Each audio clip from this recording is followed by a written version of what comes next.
In deep space, the last of the station's crew gathers in the blood-stained hall. There's a traitor in their midst, and if action isn't taken, they'll soon be dead. Eyes darting back and forth underneath their visors, these are the faces that they've seen daily for years, and they know this meeting might be the last time they see each other. Guns loaded and filled with grim determination, the crew sets out to do the one thing that'll root out the imposter. Arbitrary tasks! Nothing draws out murderers more than running around wildly, often alone, and sitting tabbed out for extended periods of time. In this game mode, the murder miners are infiltrated by imposters aboard their space station and must eliminate the threats before they themselves are killed. The traitors have an edge against the innocents. While all miners are armed, only the traitors have their HUD enabled. This gives them their reticle and motion detection on their radar. Innocents have to aim without their HUD, cannot see the kill feed, and have no radar. However, if enough arbitrary tasks are completed by the remainder of the crew, then the innocent systems finally calibrate, and their HUD is enabled. At the start of the game, all miners meet up in the station's main hall. Once there, the roles are drawn by our lovely Discord bot. Innocents are given 3 tasks to complete aboard the station, while imposters get none. In the case there are multiple imposters, they will be informed of each other's identities. To complete a task, players go to the designated area and then message the bot that their task has begun.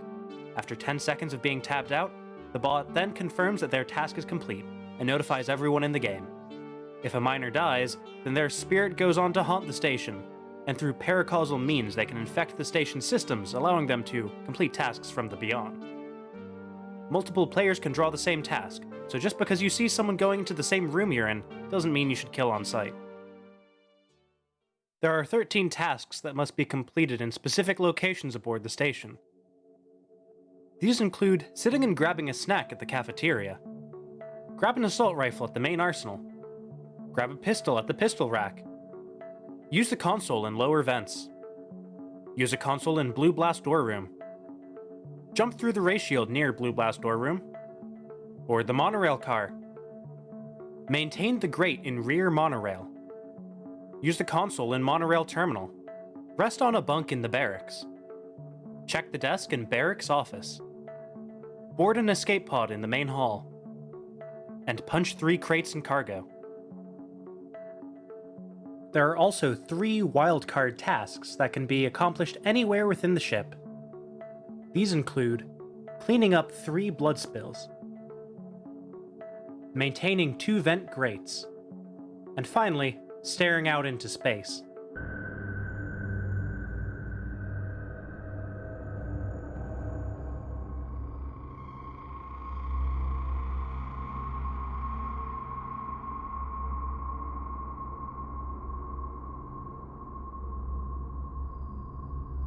Traitors have one final trick up their sleeves.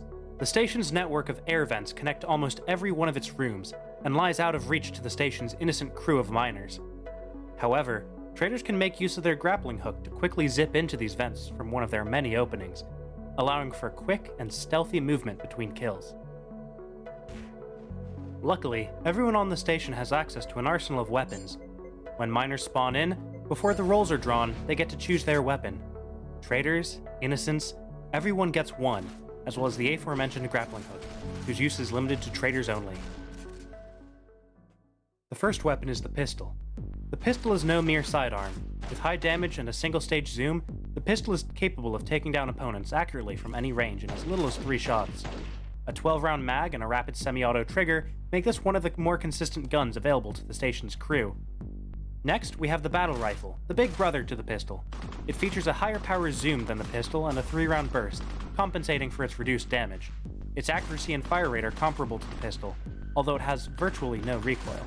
However, you won't be able to find any extra ammo.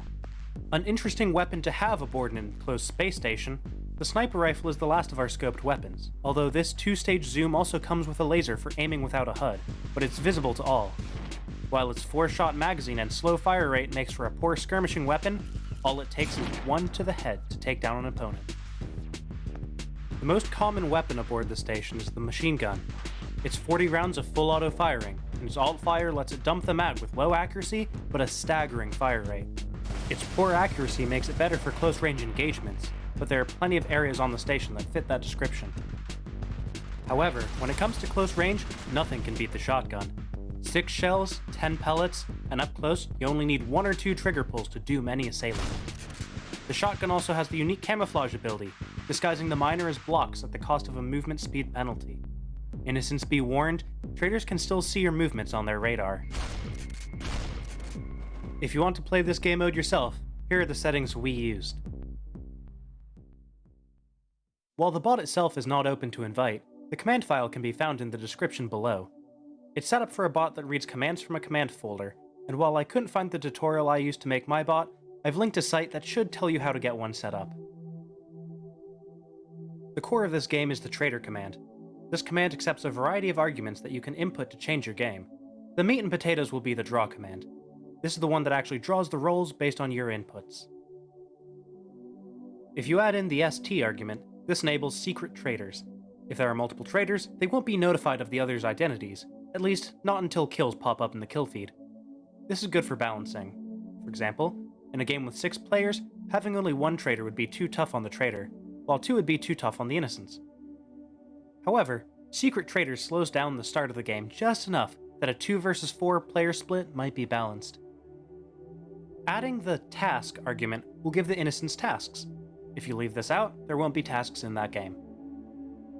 If you give the command a number, it'll draw that many traitors. Unless specified otherwise, this defaults to 1. When the bot draws rolls, it'll direct message all active players. As an innocent, messaging the bot the task command will tell the bot that you've started a task. This next section is on setting up a lot of the technical aspects. Not everyone needs to see it, so if you don't, just go to the timestamp above. I'll preface this section by saying that Discord async is scary, and if anyone knows how to develop this part properly, please do. As the bot is built, everything's hard-coded. When you put in the draw command, you also need to add in arguments for all players in the game. There are 2 ways to do this. The first, and most open-ended option, is to input your Discord IDs into the command line. It's tedious and logs you as a guest, so that's not fun. The second way is hard-coded, and that's by adding a shortcut within the code. There's a list of player names and IDs that can be edited in the code, which is great if you're playing with a recurring group of people. We'll get into editing this code in the next step, but just know that this makes adding names to your game a lot more viable. As a side note, the game only works with people who are on the same server that the bot's on. The murder channel variable is the Discord channel ID that you want all of your game messages to be in. This is the place that the "a task has been completed" messages and the "confirmed players are" message are sent. Named player array is the shortcut for adding players to the game by argument instead of Discord ID. For each player, the name is whatever you want to be called. The arg is what you put in the draw command to add you to the game, and the ID is the user's Discord ID. Task num is the number of tasks you want to give each innocent. If you want to play around with the number of tasks, then here's the thing to play around with. Task delay is the number of seconds it takes to complete a task, and game delay is the wait time after rolls are drawn to send out the game start message. And finally, task array makes up your list of tasks. I've added in the 16 that I use, but you can add or subtract whatever you want. By now, you should be all set to play. A huge thanks to those who helped me playtest this game mode and troubleshoot the bot. Without you all, I'd still be troubleshooting the bot. Whoa there, let's not get ahead of ourselves, Don. Believe it or not, while I was editing this video, we were still troubleshooting the bot. If you give it a play, tweet at me. Let me know how it goes. If you want to see some gameplay, I'll be posting a video soon after this video goes live, so make sure to subscribe. Safe tasking, and happy murdering. Have a good one, y'all.